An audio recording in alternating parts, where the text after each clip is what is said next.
that's the piece of it, because a lot of people on this channel and that watch me and rock with me in the Black Heights community, they like you, right? They want to get in. Some of them are going to go the SDR route, but there's some who don't want to take the step back because it's so much of a financial struggle, a financial burden, and so forth, to be able to go from 100,000 to 60 or 70 or 80. You're absolutely right, though, right? In 2 years, right, or 3 years, they could be making 500, right? And if they stayed in the same path that they're in, they're still going to be at 100, maybe 150, right, maybe 150, and no more. And they're going to top out, right? So, talk about how individuals can break into tech sales, right? Give us your, if you were to, train your little son and he was going into sales, right? You're like, this is the path to go, right? And give us the how. Yeah. So I already know, right? My youngest, my daughter, Louisa, girl's already a salesperson. Already, right? We talk about this stuff. We go through it. So if I were trying to get in now, the key, especially right now, if you think about the moment we are in, where the markets are a little bit tough, there have been a lot of layoffs in technology. So what that means is there's a lot of, people are going to hate me for this statement, but whatever, I'm going to say it. There's a lot of mediocre talent on the market right now. Where like they were in their jobs, but whether they're good at it or not, who knows? So your first job is like, how do you stand out? How do you stand out? Because just like selling, everyone who's trying to get a job right now is saying the exact same things.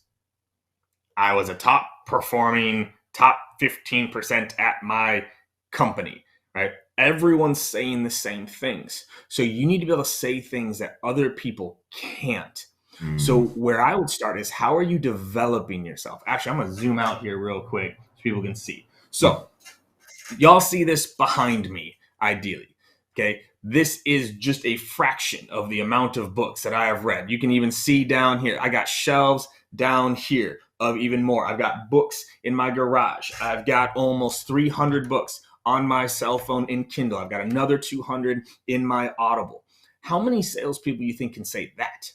Okay. Like if I'm looking at a resume and one says I was a top performer, another one says I was a top performer, but I have read over 70 books on psychology and influence. I have purchased 3 separate courses to help level up my sales skills taught by the likes of Kevin Dorsey and Marcus Chan and whoever else, Jason Bay out there, right? Like that's where it starts, is development. I would not be here right now if it were not for all of this behind me. So you have to invest in yourself first, because that's going to allow you to stand out. That's going to allow you to say things that other people can't, and it will make you better at your job. So that's the first step. I'll pause there, but it starts with self-investment, because truthfully, most salespeople don't. They don't invest in themselves. They're not reading books, right? True story. Before this, you and I are texting this morning. What was I doing? Sitting, reading, right? Like, I'm still learning. I'm still absorbing new information. So I'll pause there, but that'd be my first step, is you have to start developing yourself so that you can actually stand out and say things other people can't. Love it.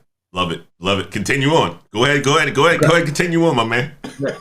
So from there, right now it's about getting into that interview. And so especially if you're moving from not tech into tech, right? I'll share with you what's going through a hiring manager's mind when they get the resume and it says like, okay, all right, this person's been selling, solar door to door, or this person's been selling, cars or insurance or whatever else.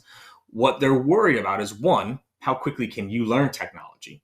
So you should be mentioning that in your resume, in your cover letter.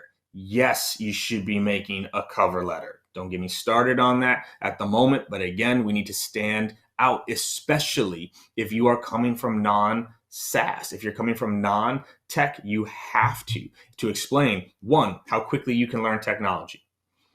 Two, that you understand how to sell a multi-step process. So this is one of the things that makes tech selling different, is I have to sell to you, I have to sell to your VP, I have to sell to finance, I have to sell through procurement, right? Like all of these things are so important. So you need to be explaining, I know how to handle this type of process as well. That helps me understand, like, okay, they understand this sales process. Then the third is if you can really show that you understand the industry they're selling into. So, for example, and y'all, I'm trying to give you all this because this is what goes people's head. You were selling solar door to door, and then you're applying for an AE position that sells to engineers. If you don't know the engineering space, it's going to be very hard to convince this individual to do it. But could you find a tech that's involved in solar? Because remember, your first step is to get your foot in. So look for technology that is in the world that you were selling into, because you'll be able to speak that language. That's also where I see people go wrong, is like, all right, they were selling solar, or they were selling insurance, or they were selling, I'm trying to think some of the other like more like B2C type sales, or they're selling pharma, right? They're selling not in technology, but then they try to get into tech and they want to go work for Salesforce. Or they want to go work for Oracle. And it's like, yo, like maybe find a technology that you do understand that space well, so you can get your foot in the door, and then you can go and grow from there. I love it. I absolutely love it. That's, as a coach, KD, one of the things that I come across far too often, especially 2021, early 2022, was individuals coming out of college, or individuals who are wanting to break into tech, wanting to work for big technology companies. All the companies right now who are just slicing and dicing the entire market at this point, right? And that's because, of course, it makes their resume look good, right? Instead of taking a role or going to a company that offers a significant amount of value, but just a little bit smaller, that people don't recognize necessarily unless you're in that sort of space, right? And I try to convince my, mentees and the people that I coach that they would have far more opportunity to grow within their careers if they went to a smaller company. And it sounds like you are saying that same thing as well too, is, hey, you know what? If you want to break into tech sales, look for a company that, offers a significant amount of value, but also, look to take a step back potentially in your career as an SDR. What's up, ladder climbers? It's Antoine Wade. I wanted to interrupt this video to talk to you guys about Course Careers. Course Careers is the place that you guys need to go if you have a high interest into tech sales.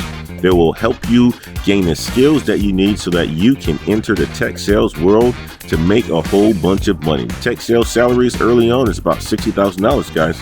That's a good salary. And with OTEs, you can make anywhere from $85,000 to $90,000. If you have an interest in tech sales, check out Course Careers, link in the description. And don't forget to use Antoine50 so that you can get a $50 discount off of Course Careers. See you guys in tech sales. Mm-hmm. And especially in the world we're in now, let's actually break this down. Let's break this down. Okay, you're making $100K a year right now, doing whatever it is that you're doing. You want to get into tech, but the only jobs that you can seem to get, interviews for or acceptance for is for a, SDR role where you're going to make, 65, 70K. You're like, that's too low. Okay, is it though? We live in the world of side hustles and gig economy. We live in it. Could you drive Uber on the weekends? Could you do Upwork stuff in your old industry? Could you do some contract work in your old industry while leveling up in the new industry, right? You have to view this as an investment, a long-term payoff, right? How could you maintain for a year and a half to then get right back to where you were before and then some? So it's just being a little bit more strategic in this as well. It's like, all right, how could I? So funny enough, y'all, we never even ask ourselves these questions more often. Like, all right, how could I make $3,000 extra a month? How could I? You could maybe do that selling Girl Scout cookies. Who knows? Right? Like, we don't even ask ourselves the question. We just look at the number and go, that's too low.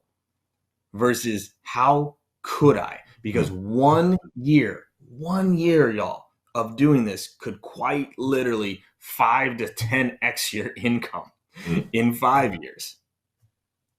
Might be worth that 1 year of hustling a little bit, right? Because also speaking to my brothers and sisters right now, we love to identify as hustlers, but do we? Like, are you? Like, for real? Are you hustling right now? Antoine are on a call right now on a Saturday morning at 9:45. After this call, I'm going to go take a break and I'm going to be recording some more content. And then tomorrow morning, I'm going to spend the first 3 to 4 hours putting new content, writing an email script, and pushing out a course to. Are you hustling? Or do you just like to have the hustler's mindset? Don't. You preaching now, KD. You got me fired up now on a Saturday morning, dude. So let's go. Oh, I love it. I absolutely love it. Right. So, I get up on a Saturday morning and I do this show every single Saturday. Right. I have to prepare on the Friday night. Also have things to do after this, to spend some time with the family. You and I talk on Sundays, right? We have multiple calls on Sundays, right? You're absolutely right about it, KD. Do we actually hustle? Do we actually hustle? And I would tell you this, the people who actually do, those are the people that are making the money. Those are the people that others on this platform who's watching us now, they should watch. They should continue to watch and also to learn and so forth, right? It's important. And that's the thing I talk also about this YouTube space, because you have so many people who are out there pushing content about something and they're not actually doing what they say they are doing. They're not actually getting the results. One thing I love about this platform and the community that I've built is that I can actually show that I've done over $1 million by showing a W-2 or showing a tax statement, right? That I've hit close to $1 million, right? And you're not going to find many people on YouTube who are in this tech sales space saying that they can actually, or that can do that. That absolutely can do that. All my Patreon members, I've seen the numbers that we've done in tech sales to allow for them, right, to have a vision of what they can accomplish and more. Because as you mentioned early on, I don't see myself as being anybody that's special. It's just, I get up on a Saturday, I have the hustler's mindset, but I also I execute with that as well too, KD, to make it happen. That's a huge piece of it, execution. Point, and this is what's beautiful. At this point, you are special. And at this point, I am special, right? Like, I'll drop Wayne. We are not the same, right? I am a Martian because of all of this, right? It'll take a long time to catch me because of what the current investments are. And that's where the money flows. Is it flow? And y'all write this down if you're out there listening. Money flows to whoever can do things that other people cannot. Meaning, the more people that can do your job, the less you're going to make. Write that down. The more people that can do your job, the less you'll make in that job. Right? So people always love to tear apart CEOs and what they're making and professional athletes and what they're making. The amount of people that can do that job is so small that the pay is 100, 1,000, 5,000 times higher than someone who's making a sandwich at Subway. Because anyone could be taught to make that sandwich. So you become special by doing the things other people are not willing to do, and that's when the money flows to you. Boy, that was some serious game right there, KD.